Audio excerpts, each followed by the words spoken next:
GV Prakash നായകനായി എത്തിയ black mail എന്ന് പറഞ്ഞ സിനിമയെ കുറിച്ചാണ് നമ്മളിന്ന് സംസാരിക്കാൻ പോകുന്നത്. OTT റിലീസായി എത്തിയിട്ടുണ്ട്. അധികം ആരും അങ്ങനെ പറയുന്നത് കേട്ടില്ല, പക്ഷെ ഞാൻ സ്റ്റിൽ ജസ്റ്റ് ഒന്ന് കണ്ടു നോക്കി.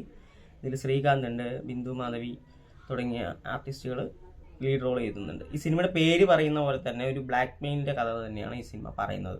സിനിമയുടെ തുടക്കത്തിൽ നമ്മുടെ നായകൻ ഒരു ഈ ഫാർമസ്യൂട്ടിക്കൽസിൻ്റെ വണ്ടി എടുക്കുന്ന ഒരാളാണ്. പുള്ളി അപ്പോൾ അതിൻ്റെ കാമുകിനെ ഹോസ്പിറ്റലിൽ കൊണ്ടുപോയി വരുമ്പോഴേക്ക് ഈ സാധനം മോഷണം പോകും, ഈ വാന്. അപ്പോൾ പുള്ളിയുടെ മുതലാളി പുള്ളി നുണ പറയുകയാണെന്നുള്ള രീതിയിൽ ഒന്നില്ലെങ്കിൽ അത് തിരിച്ചു കൊണ്ടുവരണം, വണ്ടി കണ്ടുപിടിച്ച് തരണം, അല്ലെങ്കിൽ അതിൻ്റെ പൈസ തിരിച്ചു തരണം എന്ന് പറഞ്ഞ് തൻ്റെ കാമുകിനെ തട്ടിക്കൊണ്ട് പോകുന്നുണ്ട്. മറുവശത്ത് ശ്രീകാന്ത് ശ്രീകാന്ത് അത്യാവശ്യം ബിസിനസ് മാനാണ്, വൈഫാണ് ബിന്ദുമാധവി. പുള്ളിയുടെ എക്സ് ലവറുണ്ട്. ആ പഴയ ഫോട്ടോസൊക്കെ കാണിച്ച് ബ്ലാക്ക് മെയിൽ ചെയ്യാൻ നോക്കുകയാണ്.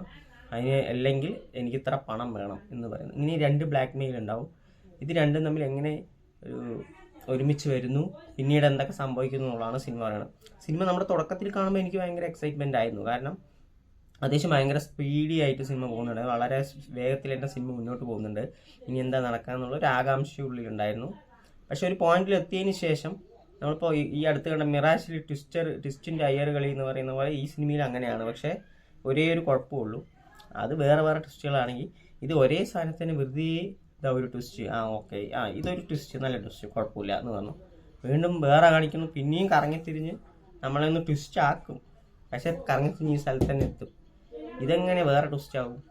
ഇതിപ്പോൾ അതായത് നമ്മളിപ്പോൾ സിനിമയുടെ തുടക്കത്തിൽ നമ്മൾ ഒരു പോയിന്റിൽ എത്തുമെന്ന് വിചാരിക്കും, അവിടെ എത്തൂല, വേറെ അവിടെ കൊണ്ടെത്തും, പിന്നെ തിരിച്ചിങ്ങോട്ട് വരും. അങ്ങനെ അനാവശ്യമായിട്ട് സ്ക്രീൻ പ്ലേനെ ട്വിസ്റ്റ് ചെയ്ത് ഒരു പോയിന്റിൽ എത്തുമ്പോൾ നമുക്ക് തന്നെ ഒരു മടുപ്പ് തോന്നും.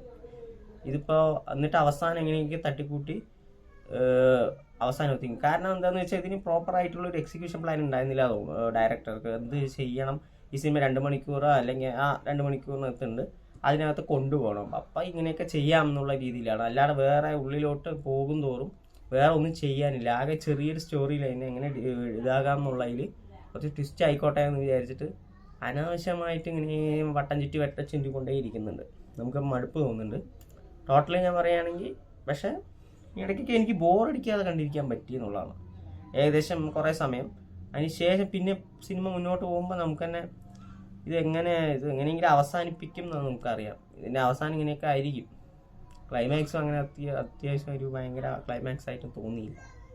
ടോട്ടലി ഒരു ഇപ്പോൾ ത്രില്ലാവണം എന്നുള്ള രീതിയിൽ എടുക്കുന്ന പടങ്ങളാണല്ലോ. സോ നിങ്ങൾ കണ്ടിട്ട് നിങ്ങളുടെ അഭിപ്രായങ്ങൾ കമൻറ്റ് ബോക്സിൽ അറിയിക്കുക.